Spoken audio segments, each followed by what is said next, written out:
আল্লাহ তাআলার কুদরতি পা জাহান্নামের ভেতরে ঢুকিয়ে দিবেন।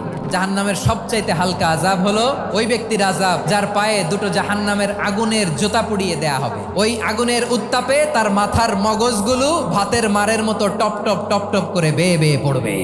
এইটা যদি সবচেয়ে লাইট পানিশমেন্ট হয়, সবচেয়ে হালকা পাতলা সহনীয় আযাব যদি হয়, তাহলে ভয়ঙ্কর তোমার আযাবের কি অবস্থা হবে? জাহান্নামের অবস্থা এত ভয়ঙ্কর হবে, জাহান্নামের ভেতরে লক্ষ লক্ষ কোটি কোটি কাফির মুশরিককে দেওয়ার পরেও জাহান্নাম বলবে হালমিম মাজিদ, আরো আছে নাকি, আরো দাও, আমার ক্ষুধা নিবারণ হয় নাই।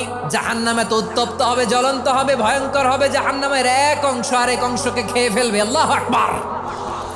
জাহান্নামের রক্ষী ফেরেশতারা কি করবে তারা নিজেরাও বুঝতে পারবে না। কোনো কিছুতেই যখন জাহান্নামকে শান্ত করা যায় না, আল্লাহ তাআলা তার কুদরতি পা জাহান্নামে ঢুকিয়ে দিবেন। দেওয়ার সাথে সাথে জাহান্নাম থেকে আওয়াজ আসবে, কাত বিইজ্জাতিকা ওয়া বিকারামিকা, আল্লাহ আপনার ইজ্জতের কসম, যথেষ্ট হয়েছে, আর লাগবে না। সুবহানাল্লাহ।